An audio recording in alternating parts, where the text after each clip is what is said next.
Hey everybody, it's Kyle Daniels with This Sotheby's International Realty, bringing you the weekly update for Monday, October 17th, 2022. Before we get into the numbers for the last week, I'm just going to get it off my chest. What a bummer that the Dodgers lost before even getting to the World Series. What a big season we had, and then an anticlimactic finish. So, all right, now that that's done, let's talk about the numbers and what's happened in the local real estate market. You know, we've seen a slow decline in the number of sales, and we hit 60 with the last week of closed sales. Now, 60 closed sales isn't terrible, and it's, again, for this time of year, not that unusual, when we look back pre-pandemic. But we got used to a pretty busy, year-round market that we had in the last couple of years. So we're seeing some letdown on that closed sales activity. But don't let that number fool you about what's really happening out there, because we're not seeing this huge pileup of inventory. So when we look at those closed sales, they averaged about 30 days on market. We had 37 closed below asking, 18 closed over asking price, and 5 just closed at the list price. So roughly 2/5 closed at asking or higher, and the remainder closed at a discount. Now, how much of a discount? When we look at what that spread is between average list price and average close price, we're only talking on an average home sale about 1.6 million, about a $30,000 discount. So the discounting that's going on isn't huge. It's just we are seeing some of that as places do sit on the market longer than when we were in the pandemic, which things were barely sitting. Now, when we look at new listings, because we all hope that there's new listings, whether we're working with buyers or sellers that would be sellers, that they can find something new. So technically they're buyers. We saw 68 new listings. So a few more new listings than closed sales, and those are coming in anywhere from about $500,000 to $5 million this past week, the median about 1.2 million.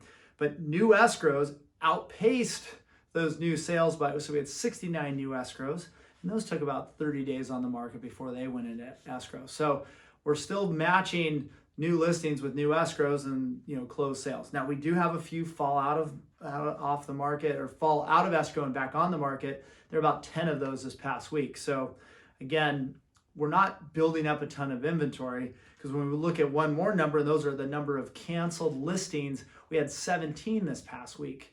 So we're actually losing inventory as we head into the holiday season, which is still a couple months away. But we're really in this situation where there's kind of a stalemate between buyers and sellers.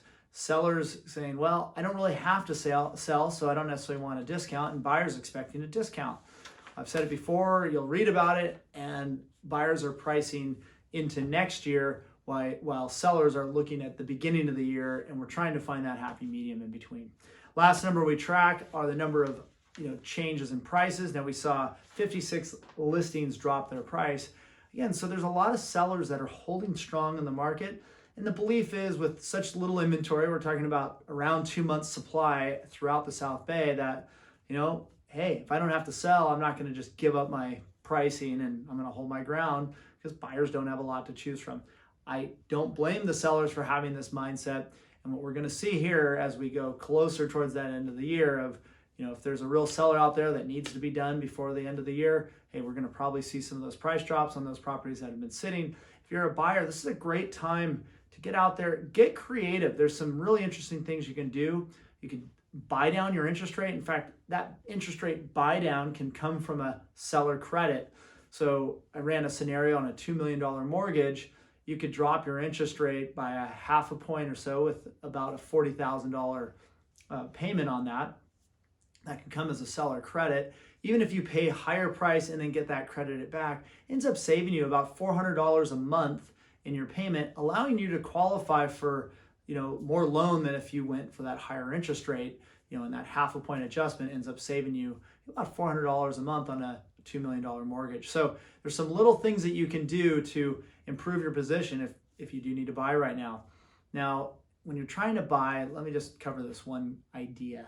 We all want to try to time the market perfectly, but it's nearly impossible to do, especially with limited supply. So here's the thing, buyers. If you're looking to buy, or you just want to buy and you're not in any huge rush, if the right property comes up, Don't say, oh, well, gosh, the interest rates are here. Sure, if you can't afford it, you can't afford it. I'm not going to tell you to go buy more than what you can, but don't get locked into this idea that, hey, just because interest rates are higher than where they were, if the right home comes up and it's something that fits your needs and your budget, there's ways to get there, again, with some credits and different things that you can do that aren't, it's no scheme or anything like that. It just, makes things work instead of just this traditional, you write the offer, you get the mortgage for that amount and you move on. There's other ways to do this. So consult with your favorite realtor or broker and work through these different ideas.